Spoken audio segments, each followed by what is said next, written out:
So today we're going to ask Chat. It's not Chat GPT, but it's Gemini to ask or give us at least 5 questions that we're going to answer. This is just a kind of speaking practice in English so we can improve our speaking skills. So could you please provide me with 5 questions that are connected so I can practice answering them in English? Thank you.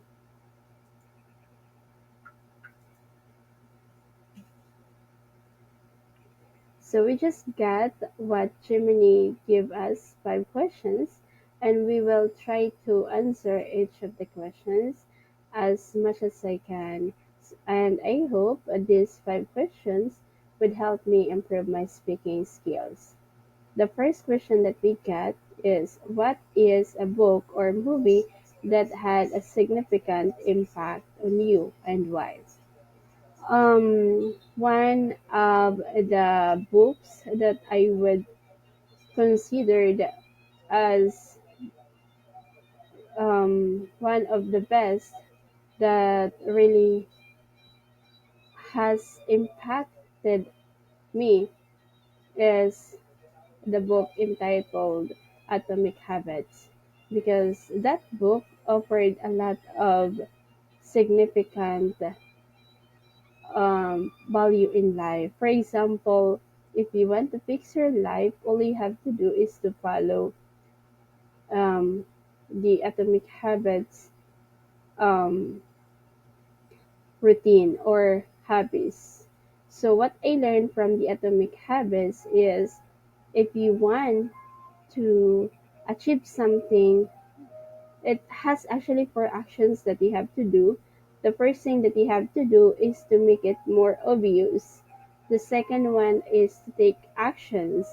The third one is to, I forgot the third one and the fourth one, but it all in all those four um actions that you have to follow are very important for you to be able to achieve a success in life. So it really impacted me. It changes me somehow, although I cannot really figure it out uh where did I change a little, but it's okay. I would say it's the Atomic Habits. And if you're going to ask me a movie that impacted me, I would say maybe it's the Chinese movies. I get really into this historical movies because I love their synopsis. I love the story, the plot, and also the characters. I love their beauty. I love the story. And one of my reason why I watch those Chinese dramas are because they are being they are provided with English dubbed.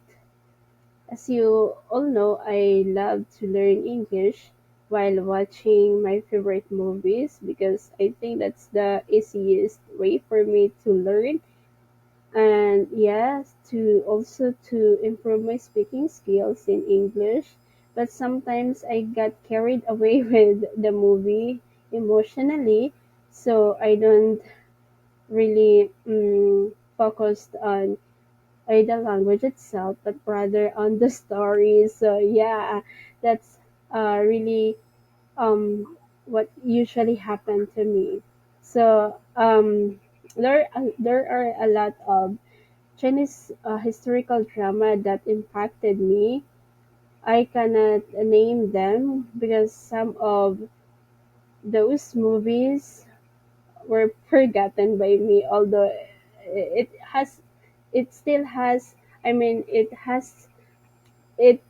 still has an impact on me personally. And the second one is, if you could travel anywhere in the world, where would you go and what would you do there? Well, as a Muslim, um, I think there is no Muslim in the world who did not dream to visit or to have Hajj in Saudi Arabia. That's our first dream to um, to go abroad internationally. Um, I would love to visit to go there to do the Hajj because it's part of our um, five pillars in Islam. It's part of our religion. And also, we would love to see how the Kaaba uh, is built and its structure. Um, and I also love to see the country itself and also the grave where some of the Sahabas were, um, you know, were being put. Yeah, their graveyard. And also I love to experience Hajj. Yeah, and I would also love to see all the beautiful uh, skyscrapers, buildings there, and some people, I mean some Muslim who have been there, said that the place offered um, a variety of gold jewelries that you can choose from, and also Muslim clothes. So I would really love to explore that country. Yeah. Um, the third one is describe a time when you faced a challenge and how you overcame it. What did you learn from the experience? Yeah, I mean, there was a challenge I faced when I was still teaching in a private school here in our city. Um, it was actually a school event where I was um, being put in charge in this. I forget what you call that. It's actually a kind of it's a material where the competitors were being awarded and they were given a sash. Yeah, it is called sash. I was put in charge to make a sash, and actually I was the one who put me in charge was our principal. And I was it was I also blame myself for it because I did not really ask informations about how to make it, what are the things that I should follow. Um, that thing was I just neglected it, and I actually asked help from our senior teacher. I sent the picture. I thought that she shared it with our principal, but actually she did not. They were not really into good. Um, they're not actually helping each other. That's maybe the term. So I was making that sash a day before the event, and my principal and my senior teacher were being invited to attend um, an event in the other campus, so they are not present at that time in the school. So I was the only one with my other co-teachers who also have other things to do. So I thought what I made were okay. And then when my principal and senior teachers came back from the campus that they attended, she got so angry when she saw what I made. Yes, because according to her, it wasn't really that professional. It doesn't look good as well, and we will going to um, be blamed and be going to, going to hear a lot of complaints from our president and of course from our parents. So she really said a lot of bad things to me. Yeah, which I really need to accept and to handle it professionally. I did lower myself because it was my fault. I humbly faced the challenge, the problem, and I said sorry. Maybe I don't remember how many times I said sorry. And then, yeah, thankfully, after that, the next day in the morning, uh, our president, our homeroom president, was in time to um, extend a hand to help us to make a shells again. This time it should be clean and more professional and more presentable. She just saved me from from um, from that challenge, from the possible circumstances that I would face. So I was really thankful to her. Yeah, so facing the challenge humbly um, and with professionally is one of the case for us uh, to grow as professionally. Yeah. So I learned that from that I would not going to rely on my teachers.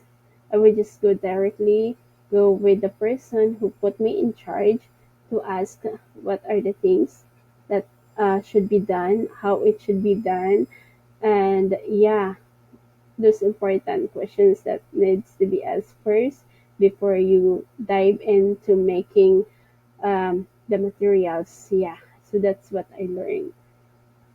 Number four, what is a hobby or skill you would like to learn and what motivates you to learn it?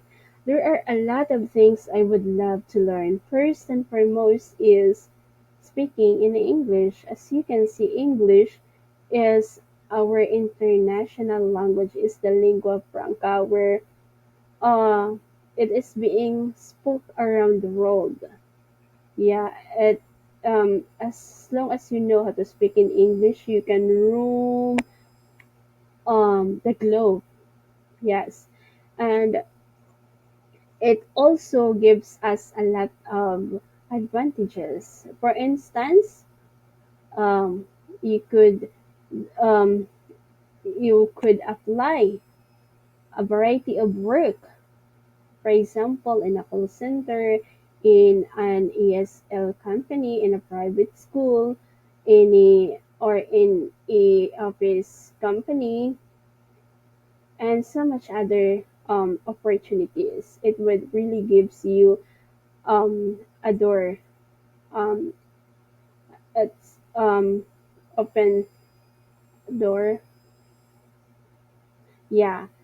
So the next one is I would love to explore the Microsoft since as a teacher we are particularly using Microsoft, especially the Excel and the Word, right? So I love to know all the features, all the things that is being done in Microsoft. Yeah, and other than that, also um, graphic design because I would love to have a business printing, graphic design, something like that. But I don't know where to start. Sometimes also I don't know why I feel so demotivated and I just feel so lazy. Maybe because I'm swamped. It's just my excuse because I actually have plenty of time every day. It's just I'm so lazy. I'm just I just feel dull sometimes to act or to make any actions. I also slouch a lot, and yeah, that's the reason why I don't grow. And sometimes I just feel guilty because I feel like I am left behind by my batch, my friends and my classmates. Yeah. So I really have to do a lot of practice and study so I can compete with them. Because I heard that confidence comes through competence. If you are not competent, you would always feel neglected and um, you know, um, just outcast. Yeah, that's the term. Number five is, what do you believe is the most important quality in a friend and why? I would say understanding or empathy, um, respect, and care. That's what I look for a friend. And also it should be um, religious, where she where he would always going to remind me of Allah. Yes, and that's a number one empathy is that every time you have problems or you face something, a challenge, then you have someone that you where you can share your problems with. Yes, then respect is because sometimes you don't find a friend who has the same religion as you. So respect should be present all the time. And the last one is it should be religious because if you choose a friend who isn't religious, then she or he would going to pull you with him um, away from what you believe in, especially from your religion. So you should have the same, or at least she, although she's isn't a Muslim, she could remind you somehow of your religion. Yeah, so that's what I look for a friend. So thank you so much again for listening. This is our second entry of our uh, question answer portion practice in English. Thank you so much, everyone. See you around.